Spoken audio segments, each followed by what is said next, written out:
राष्ट्रवादीच्या अध्यक्षा सुनेत्रा पवार यांनी आता मोठे निर्णय घ्यायला सुरुवात केली असं म्हणायला हरकत नाही, कारण डिझाईन बॉक्स कंपनीच्या नरेश अरोरांचं काम आता राष्ट्रवादीने थांबवलेलं आहे.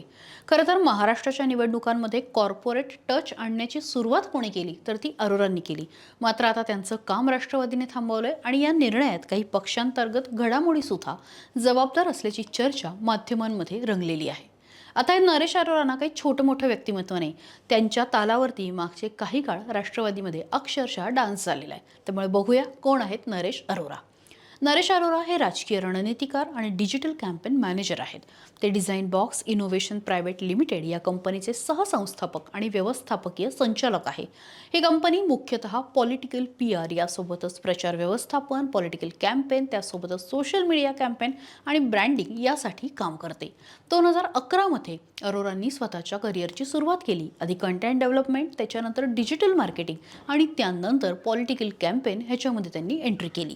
सुरुवातीच्या काळामध्ये 2017 पासून त्यांनी काँग्रेससाठी काम केलं आणि त्यानंतर काही वर्षांनी ते राष्ट्रवादीसोबत सुद्धा जोडले गेले. 2024च्या लोकसभेपासून नरेश अरोरा यांनी अजित पवारांच्या राष्ट्रवादीसोबत काम करायला सुरुवात केली. त्यांच्या सल्ल्याने राष्ट्रवादीने अनेक बदल केले. प्रचार साहित्यामध्ये म्हणू नका, होर्डिंग्स, पोस्टर, स्टेज सजावट इतकंच नाही तर सोशल मीडियाच्या जाहिरातीमध्ये प्रामुख्याने गुलाबी रंग वापरायला सुरुवात केली. हा रंग खरं तर ऊर्जा, सौम्यता आणि बायकांच्या भावनांशी जोडलेला असतो. पक्षाचं ब्रँडिंग सुद्धा नरेश अरोरांनी बदललं. अजित पवार स्वतः अनेकदा गुलाबी जॅकेट घालताना दिसून आले. खरं तर काहींनी त्यांना ट्रोल सुद्धा केलं. मात्र त्यांची ही स्टाईल महिला मतदारांना चांगलीच अपील झाली.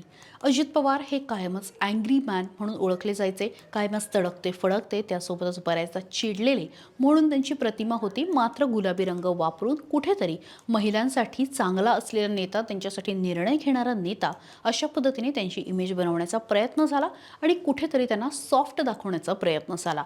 अर्थात 2024च्या लोकसभा निवडणुकीत याचा उपयोग झाला आणि चांगली कामगिरी सुद्धा झाली. त्यामुळे नरेश अरोरा त्यांचं यावेळी भरपूर कौतुक झालं. आता नरेश अरोरा यांच्याबद्दल काही आक्षेप सुद्धा आहेत. नुकतेच परिषदेमधून रिटायर्ड झालेले आमदार अमोल मिटकरी यांनी सोशल मीडियात अरोरा यांच्याबाबतची पोस्ट केली आणि त्यामध्ये अनेक गोष्टी बोलले.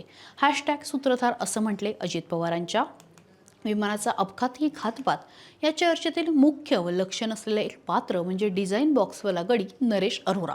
आता पुढील काळ निवडणुका नसल्याने याच पक्षातील काम संपलं असलं तरी काही बाबी दादांवर जीव ओवाळणाऱ्या जनतेला माहिती असाव्या म्हणून हा शब्दप्रपंच अशी सुरुवातच मिटकरींनी केली. राष्ट्रवादीतील सध्या निवडून आलेल्या आमदारांना तिकीट देऊ नये म्हणून चुकीचा सर्व्हे करून यांनी दादांना दिला.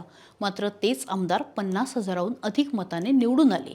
डिझाईन बॉक्सच्या सर्व्हेला न जुमानता अजितदादांनी तिकीट दिले ही माहिती पक्षातील अनेक आमदारांना आहे. पक्षातील एखादा आमदार नरेश अरोरांना भेटत नाही, ओळखत नाही किंवा नमस्कार करत नाही, या कारणावरून त्या आमदारांविषयी चुकीची माहिती अजितदादांना अरोरा द्यायचा. सुरुवातीच्या काळात हा संघटनेत प्रामाणिकपणे काम करत असावा असा विश्वास ठेवून दादांनी काही आमदारांना छापलंही, पण नंतर संबंधित आमदारांनी अरोरांशी संबंध सुधारल्यानंतर त्यांचे रिपोर्ट आपोआप चांगले येऊ शकले. निवडणुकीत अजितदादा अधिक जागा लढवण्याच्या तयारीत असताना याच अरोराने कमी जागा लढवाव्यात, भाजप आणि सेनेविरोधात उमेदवार देऊ नयेत आणि दिल्यास त्यांचा प्रचार करू नये असा प्रयत्न केला. अजितदादांच्या अनेक सभा रद्द करण्यात आल्या.